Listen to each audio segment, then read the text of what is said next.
seeing it's Mother's Day, I thought I'd share just a little bit about myself and the struggles my mom had raising me.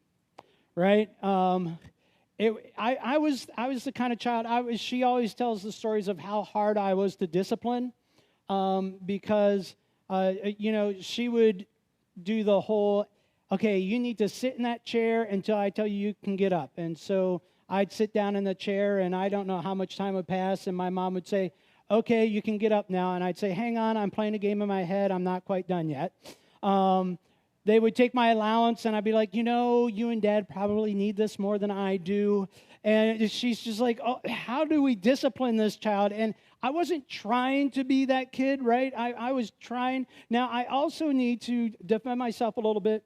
It wasn't until kindergarten that I realized I had a middle name. I went in, and they were asking everyone, what's your middle name? And they got to me, David, what's your middle name? I'm like, I don't have one. They're like, yes, you do. I said, no, I don't. And I was getting very upset with this teacher trying to tell me that I have a name that I don't have. And so I went home and I said, Mom, I can't believe this. My teacher thinks I have a middle name. And she says, you do. I'm like, I do? She's like, yes, it's Lee. I'm like, huh, how about that? I never knew. So for 5 years, I never knew that I had a middle name. Now, I knew Louis Michael OVell Jr., come here, and I knew Jeffrey Paul OVell, come here. I knew my brother's middle names because they got used on a regular basis, right? I figure since it took kindergarten before I discovered I had a middle name, there was never a moment leading up to that where I heard David Lee OVell get here, right? So obviously I wasn't that bad, but I remember this one time, and I don't know why this is so ingrained in my head, but boy, this was a learning moment that, Mom, you probably didn't even know this happened. So here you go. There was a learning moment. So we were in a little town called Sandy Lake, Pennsylvania, and my brother Jeff and I shared a room, and we had twin beds and all this, and I remember one day I thought, oh my goodness, we are rich. We hit the big time, because I came home from school one day, and I had a new NFL bedspread on my bed and matching curtains. I'm like, oh my goodness, we are like, woohoo, we must be rich now because I have matching curtains and comforters and all this. But I remember one day, it was one of those Saturdays where I was wound up. I was like, it's Saturday, freedom, right? And woke up probably at like 5:30, went downstairs to watch cartoons and all that fun stuff. And, back when we had Saturday cartoons instead of 24 hours cartoons. And so I just remember I knew I had chores to do, right? And so I'm putting them off, and putting them off. And I just remember my mom in the kitchen going, David, go. And I just went.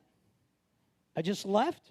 I knew what she was going to say because I hadn't made my bed yet. And I came down and I watched Saturday morning cartoons and had breakfast and all that before I made my bed. And that was really, you weren't supposed to do that.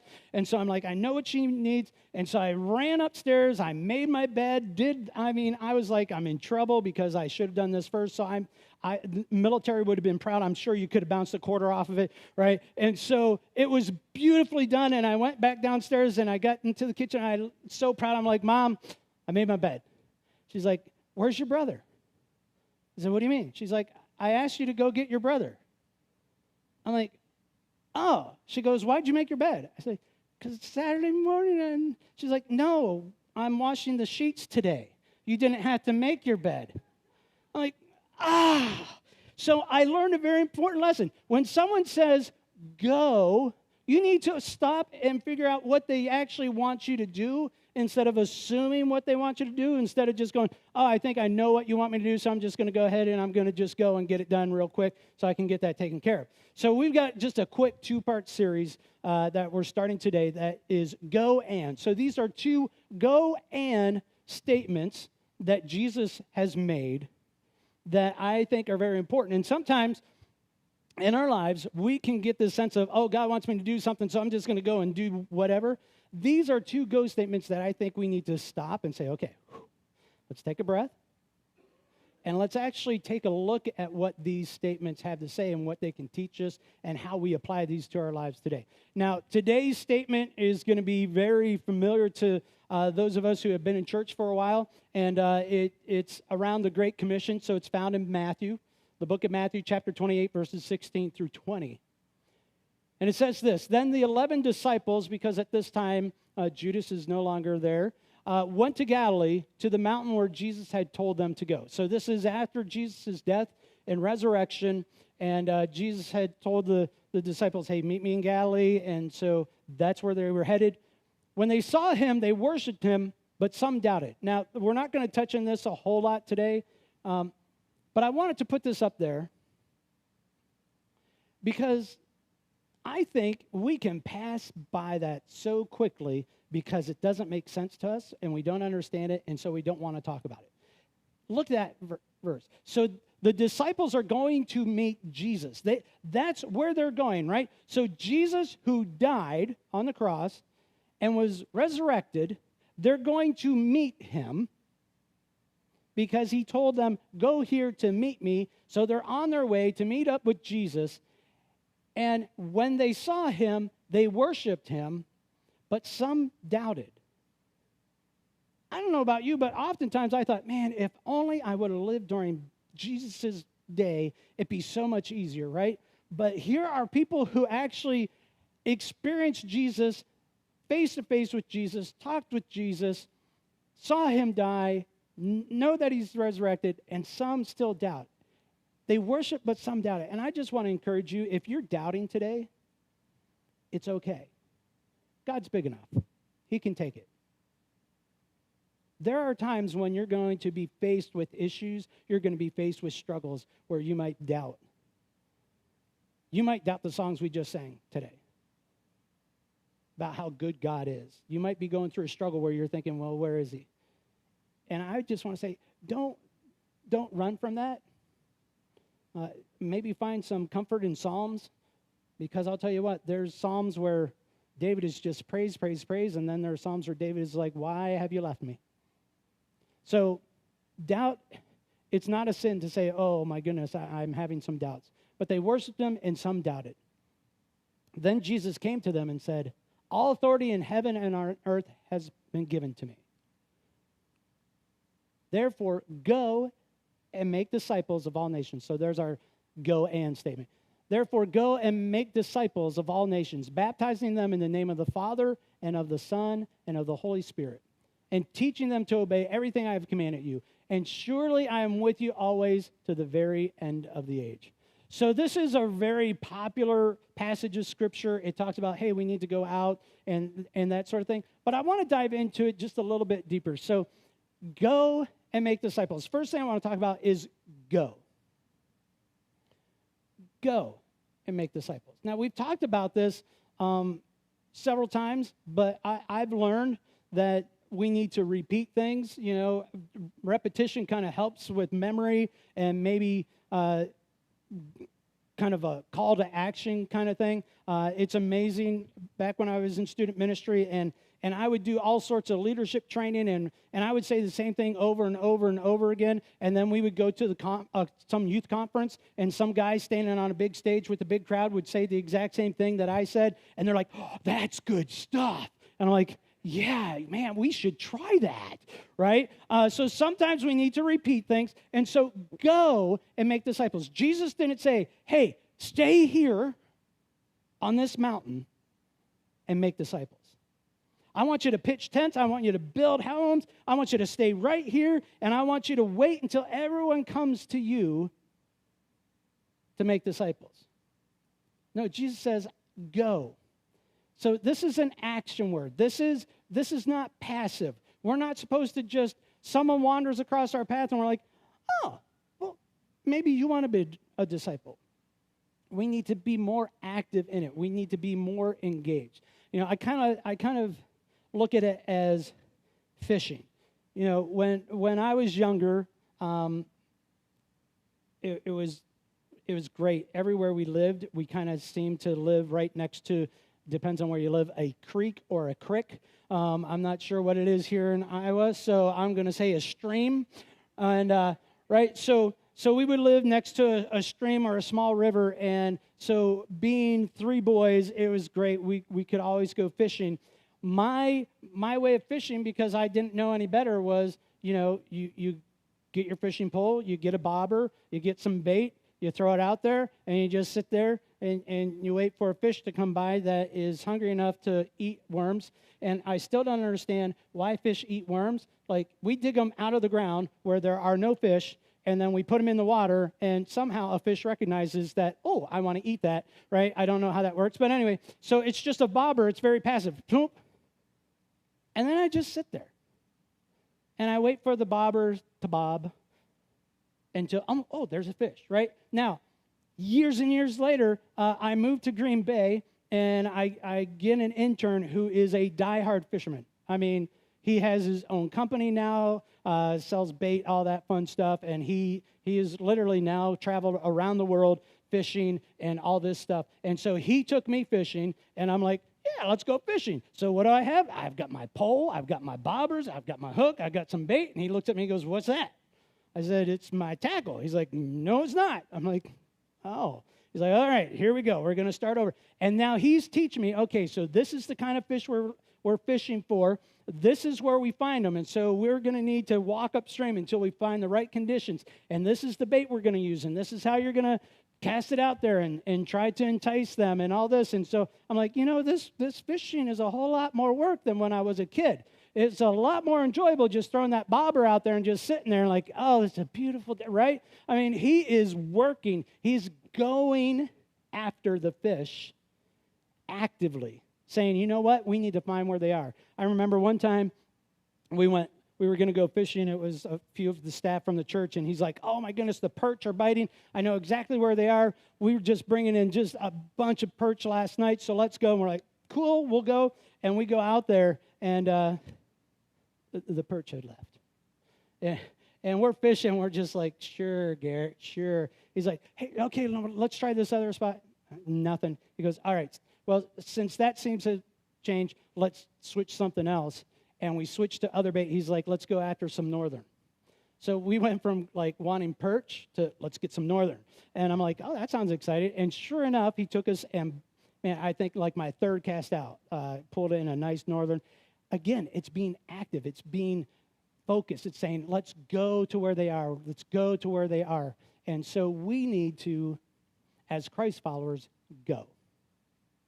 We need to be active. We need to not be a passive congregation. We need to not be a passive follower. We need to actually say, you know what? I need to figure out where the fish are. Jesus said, I will make you fisher of men. We need to figure out where they are and go and make disciples. And now the next thing he says is go and make disciples. Make disciples. We can pass by this so much. Therefore, go and make disciples, baptizing them, and blah, blah, blah. We just keep on going. Jesus said, you know what? I want you to make disciples. Remember who he's talking to. He's talking to his disciples. Now, his disciples were not like the top of their class, right? Google, amazing, scary technology, right? So I don't know how many articles I get pushed to me about wrestling now. It's amazing. It's like, Amy's got what she gets pushed to her, and I get all these wrestling articles, right? And it's always talking about, and even like in football, oh, this recruit, they're in the top 5 of the nation, and these teams are going after them and all this. And, it's just amazing how just intense this whole recruiting process has become in college sports. No one was looking at Jesus' disciples and going, you know what, they're in the top 5 of disciples. Rabbis from all across the area are seeking them out. No, rabbis all across the area were like, yeah, right, and just walking away from Jesus' disciples. And now here Jesus is saying, make disciples. So what can we learn from that? You know how many times I hear, I can't share my faith, I'm not qualified. I'm not trained. That's not my gift. Jesus looked at fishermen and tax collectors, and those who had been rejected by someone else and said, you're good enough. Now go and make disciples. You're good enough. So I just want to encourage you, if you are feeling like, oh, you know what? Man, I don't know my Bible enough. I don't know enough theology. I can't do this. I want to say, Jesus is looking at you and saying, you're good enough. Go. Go and make disciples. Now, the next thing is, he's saying, make disciples, not make converts. Not just, hey, you know what? Get them to cross the line of faith and then move on to the next, right? There's the need for that first step, right? But Jesus is saying, look, make disciples. Make fully devoted followers of me. Not just, oh, yeah, you know what? I'm down and out. This is a rough time in my life. Yeah, I need Jesus. Convert, move on, and now there's no growth, there's no development, nothing like that. That's not what Jesus was after. Jesus was after disciples. So why? Why did Jesus say make disciples rather than converts? You know, the whole parable of the seeds, we've gone over that before, where there's the different kinds of seed. A farmer is just, planting like they did back then and just throwing the seed out in the field, and some seed fell in really good soil and grew and multiplied, and man, that was great stuff. Others were just fell on the path and the birds came and ate it. Others fell on the rocks and they shot up real quick, but since there was no soil, no grounding, no depth, they withered away when the sun came up and trials came along. Jesus is saying, look, I don't want a bunch of quick sprouting plants that just wither when the pressure comes along. I'm looking for disciples that even when the tough times come, the soil's deep, their roots are deep, they're in nourishment, and so they are growing and developing, because he doesn't want them to fall away. Jesus doesn't want us to be satisfied with, hey, you know what? You need Jesus. Okay, I get that. And then just move on. Hey, you know what? You need Jesus. No, Jesus is saying, let's grow. We need to develop and grow in our spiritual walk so that we then, new disciples, can develop new disciples and new disciples. We're to be a community. We're to be a place where people can come and ask their questions and continue, as we say, continue to take their next spiritual step in their journey in becoming fully devoted followers of Jesus. Jesus doesn't want us to say, okay, I'm here and stay. We miss out on so much if that's where we stay. So there's the depth, there's the knowledge and the strength and the growth that comes from being a true disciple rather than just a convert. So how? Make disciples. So how do we go about doing this?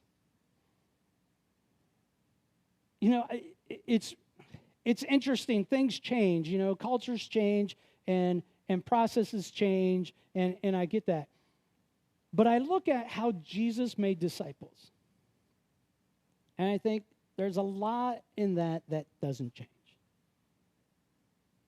Again, Jesus didn't start his ministry and get his disciples and say, okay, now what we need to do is we need to build a nice little shelter here by the main road. Like, there's a lot of traffic here. We're going to get a lot of sight. It's going to be great. We can put up a little sign. As people pass by, they'll see the sign, and then they'll stop, and they'll come on in, and then we can teach them, and everyone will just come to us, right? That's not Jesus' way of making disciples. Jesus also didn't go to Matthew and say, hey, Matthew, I'm going to be back in a week, and I've got this great podcast I want you to listen to, and when I come back, I want to hear what you thought about it, and then I might give you another one, and, we'll Zoom, and we'll be good, right? He's like, Matthew, follow me. His disciples said, follow me, follow me. And what did they do? They followed, and they spent time and depth, and they had life with Jesus. And Jesus went to where the people were to teach, to spread the good news, to connect with more disciples. Jesus didn't just spend his time in the church, and he did spend some time there, right? He did spend time in synagogues and temple, but he spent time going, where are the people? Where do I need to go? I want to go and be with the people. I am going to go out, and I'm going to walk with, and I'm going to spend life with, and I'm going to experience life with these people. I mean, think about it. His first miracle at a wedding. He's at a reception. He calls Matthew and then goes to Matthew's house and has a party. Zacchaeus, same thing. Zacchaeus, hey, you need to get out of the tree because you're hosting a party for me, right? So he is actually living life with people that he can connect with, that he can share the good news with. And he's saying, follow me. Listen to my teaching. See what I do. Follow my direction. How did Jesus make disciples? It was by living life together. We need to remember we are built for community. And it's one thing to invite someone to come and experience large gathering. It's another to say, hey, you know what? I want to do life with you. Maybe it's, hey, I've got this awesome small group I would love for you to come and be a part of. Maybe it's, you know what, why don't we meet on a regular basis and we get together and we have coffee, and I'd love to discuss some of this stuff with you. But it's about building community. It's about building a group. We need each other. You know, the illustration, it's old and kind of dated, but of the coals, that if you got a pile of hot coals, if you take one out and separate it, it cools off rather quickly. But if it stays in the pile of hot coals, what happens? They help keep each other warm. You know, I learned, it was really interesting, one of the wrestling coaches that I worked with was also a beekeeper. And he loved talking about bees. And during the wintertime, the hive, what they'll do is they'll form a ball, and the queen's in the middle to keep her warm, because she's kind of important to the hive. And what they do is they're constantly moving. The ones on the outside will begin to crawl into the middle, and they'll just keep on crawling into the middle, because if they stay on the outside, they'll freeze. But as they keep crawling in the middle and they keep that ball moving, they all stay warm and they all stay healthy, and they can survive the winter. They need each other. If you would separate them into individual spaces, they're not going to make it. We need to make sure that we're connected. I would say if the only place that you're getting your spiritual growth is on a Sunday morning, you're missing out tremendously. And we would love to get you connected to a group somewhere, to where you can get connected, build real community, where people will get to know you, where you'll be able to dive in deeper. You'll be able to ask questions, get questions answered, where people will be able to encourage you and support you, where you'll be able to celebrate times with others and you'll be able to mourn with each other. That's how Jesus made disciples. He didn't just preach messages and move on, preach messages and move on. He spent life and did life with people. His disciples knew him. He knew them. And so we are to make disciples.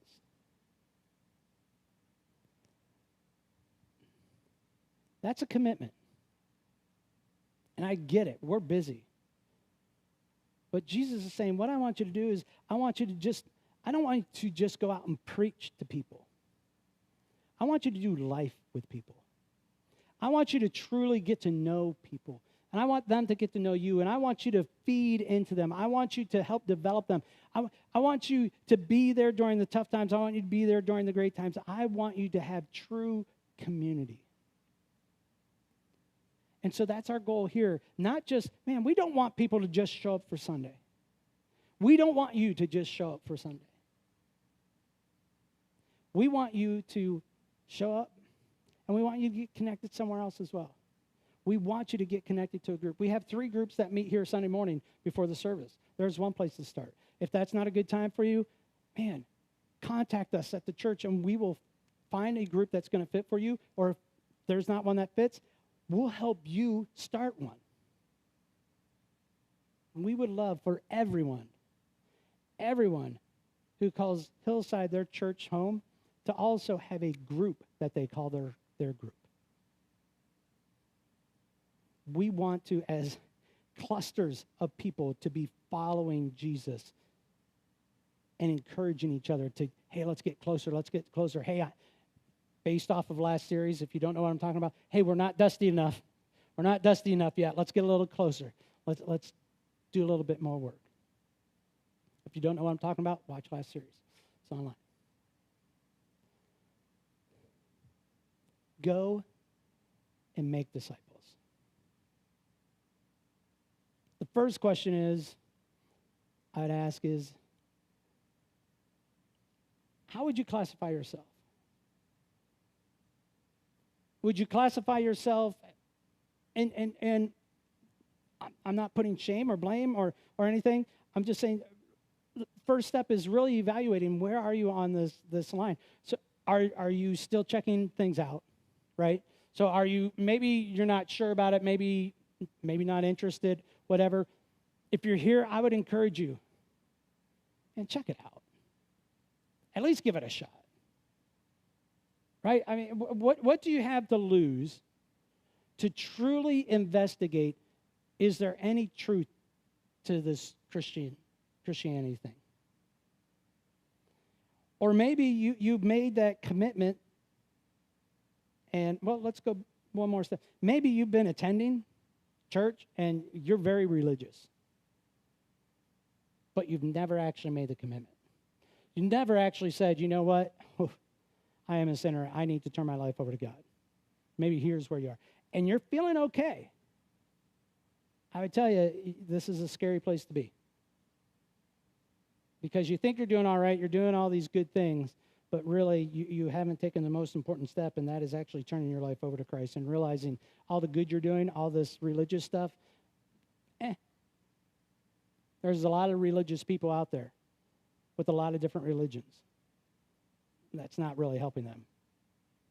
It's where is your relationship with Jesus? Maybe you've made that commitment, but that's it. You've just kind of, this is all the further you've gone. I would encourage you, no matter where you are in this step, even if you're here, man, I've been a Christian and I'm part of 3 different groups and all this. I would say, where are areas for you to grow still? What is it that God's calling you to do differently? What is it that God is saying? I love where you've been. I love the growth that I see in you, but now I would like to see X, Y, Z. Maybe for some of you, it might be, you know what? I'm in this group. I love this group. This group has been fantastic. And God is saying, it's time to get out of that group and start another one. Maybe for some of you, scary. God is saying, I want you to be a pastor. Or I want you to be a missionary. I don't know, but whatever it is that God's calling you to, do you have people around you that can encourage you and pray for you to help guide you into what is that next step? We should all be looking for that next step, no matter where we are in our walk. And so I want to encourage you, where are you in this journey, and what is your next step that God is calling you to? We want to make sure everyone here is growing, but at the same time, we want everyone here to be going as well. Go. Go to where the fish are. Go and don't just be passive and, I'm not trying to be judgmental, but Alyssa and I were down at the mall the other day, and it was amazing, down in the Corville Mall, and we walked in, and Alyssa's like, there's stores here. Because every other mall we've lived by, it had an anchor store and one place left in the food court and a theater, and that was about it, and it was basically just opened up for people to go walk. And so she's like, there's people here, there's stores here. She's like, no wonder you and Mom like to go to the mall when you were kids, right? And so we're in there, and we're waiting for our friends to show up. And we sit down, and there's this tract sitting on the table where we were. And I just want to, the track, I was like, oh, I'll take that, because, yeah, it was horrible theology. Anyway, but I call that passive fishing. Just drop a track and move on. It's kind of like casting out a line and just leaving it, rather than going, hey, where are the fish? Where are the fish? Oh, I think they're over here. Let's go over there and be proactive. Let's be relational. Let's go and make disciples. Let's go and be obedient and see what God does in our lives and in the lives of those that we impact as we seek to make disciples. We're going to go into our final song, and I just want to let you know that our strategy moving forward is, during this final song, this space is always going to be open. We may not say it each week, but this space is always going to be open. If you have something you want to pray about, it may not even have to do with the message today, but you would just love to come and pray, we would invite you to come and pray. There'll be people that will be willing to join you and pray with you. You don't necessarily have to give all the details. They can say, hey, can I pray with you? And you can say, yeah, and just be as generic as you want, or you can be as specific as you want, but they'll be willing to pray with you. So just know, every week at the end of the service during the song, we just want to open this space up for prayer, because we really believe prayer is a powerful thing. And we want to be a church that prays together. We want to be a church that really taps into that and says, God, we understand. We have our efforts, but through prayer, that's the greatest effort we can give to any cause. So I just want to let you know that space is going to be open for you during the final song. So I'm going to pray, and the worship team will come. God, again, we just thank you for today. And God, even in the New Testament, there's just times when your disciples said stuff or did stuff that we kind of laugh at and go, what in the world were they thinking? And God, as we strive to be your disciples, making disciples as you called us to do, we're going to have those moments. There's going to be moments where we just laugh and go, oh my goodness, what just happened there? There's going to be moments where we might be confused. There might be moments that are hard. But God, you've called us to make disciples, and so we just ask that you would help us. God, right now, I just ask that you would place on our hearts that one person right now, God, one person that we should be pursuing. God, that one person, just lay their name on our heart, or God, just allow their face to come to mind. And God, I just pray that you give us the wisdom and the courage to go fishing. God, you've given us the fish we're after. And God, I just pray that we would go gracefully, lovingly, strategically, compassionately. And God, help us make disciples. Amen.